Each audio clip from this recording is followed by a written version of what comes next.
So in this video, I want to talk about worldviews and biases. And I just want to take a minute to kind of talk about those two terms as well.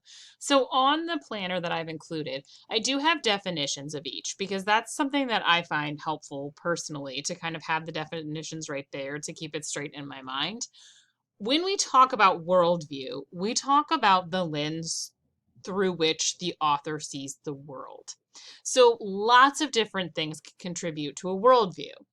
A lot of times when we think about worldview, we tend to think about where a person is from, their nationality, maybe their political affiliation, but there's lots of different things that can go into shaping an author's worldview. When you think about a person, an author is rarely going to say something like, I am a white conservative Christian mom of four who has a child with a disability, um, who works in a power plant. Most authors are not going to include all of that information, but all of that information does contribute to how they see the world. It does contribute to the ways in which they process the things around them. So worldview is where the author is kind of situated in the world. Here you can see that the question asks, include evidence from the text, if it's available, or from your research into the author's background. So earlier in the planner, when you were doing your Google search and you were looking about the author's education or experience, you can do more than just look at the author's education or experience. You can include everything in there you can find. If you can figure out the author's marital status, go for it. If you can figure out what religion you think the author is, sure. The more information you can gather about this author, Susan Bloom, the better idea of how it's going to give you of the author's worldview. One place that I think would be very helpful for everyone to investigate is where this woman works. Where does this author do her work? Because if you think about worldview, a teacher who works at a community college in an urban area is going to have a different worldview and even a different view within their own educational institution than somebody who works for a private Ivy League 4-year university with a tuition that costs $100,000 a year. You're just going to have different approaches depending on the type of person, or different, not approaches, but a different worldviews depending on where the person is coming from. And sometimes those worldviews can lead to biases. And sometimes they can even lead to blind spots, that the things that the author may not have even considered. So that's one thing you want to think about with worldview, because you want to think about whether or not the author's worldview impacts his or her argument.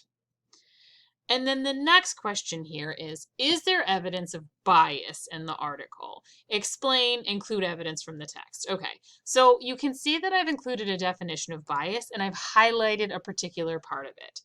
Bias is a prejudice in favor of or against one thing, person, or group compared with another. And a thing can include like an idea. Compared with another, usually in a way considered to be unfair.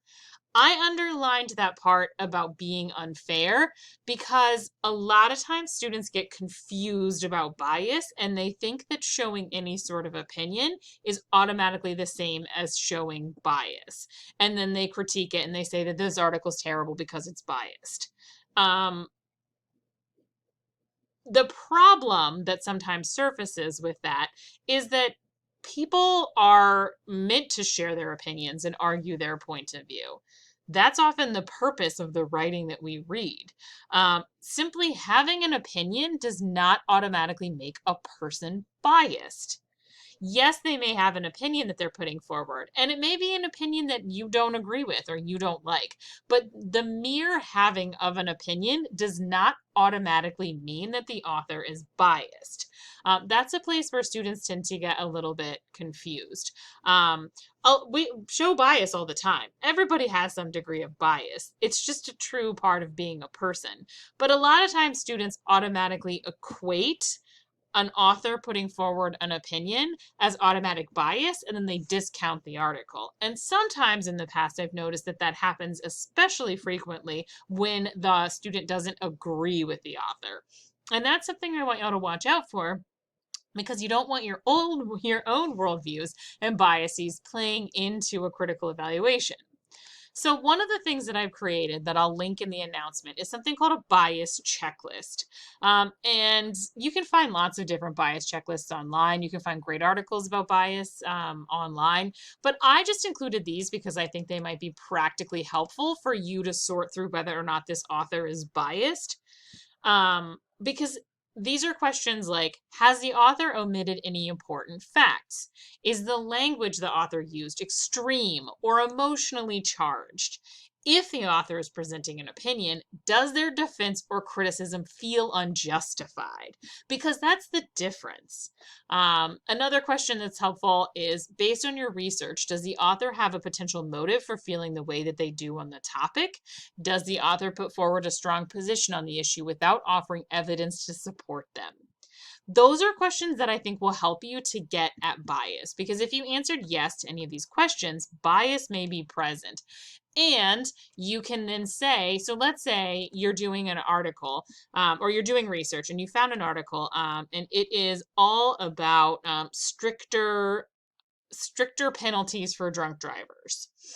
And there's evidence about how much damage drunk drivers cause. And there is a lot of pathos and there's a lot of emotionally charged language in it. And you're reading it and you're saying, like, okay, there's lots of statistics too. And you come to realize that it is a publication that comes from MAD, which is Mothers Against Drunk Driving. And you realize the person who wrote this is a mother whose child has been killed by a drunk driver. There is going to be some bias present in that article. That doesn't necessarily mean that the article is bad. It doesn't necessarily mean that the article can't also contain evidence. But when you answer questions like, based on your research, does the author have a potential motive for feeling the way that they do on the topic? Yes. There is a very particular motive for why this reader might feel this way. So instead of just like looking at things objectively or through just deciding on this point of view from statistics, emotion has played a part in this opinion, which is not to say that this is necessarily a bad thing.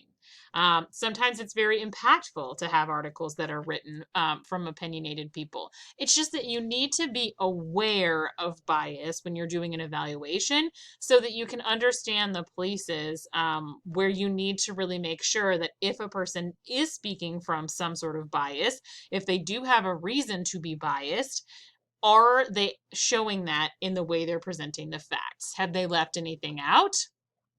Have they neglected to leave support? Because that's all part of an evaluation. So when you say, if you look through and you ask these questions, that can kind of help you figure out whether or not the author is actually biased.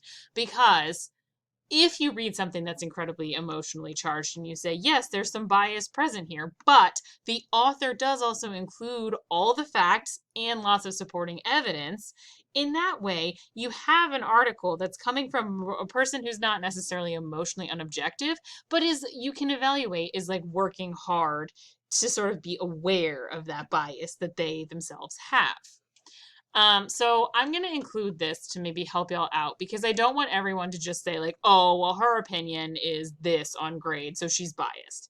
I do not want to see that. I want you to actually investigate whether or not she has a reason to be biased, or if she's just basing, after years of experience, if she's just changing the model and experimenting to try and figure out how to make her students experience better. Is she doing this because she doesn't want to grade anymore and she's sick of it? Or is she doing this because she genuinely thinks that this is something that's good based on her research and her own expertise? And that's the question you want to ask yourself, instead of saying, yes, it's biased because this person thinks one way or the other. That's what you don't want to do.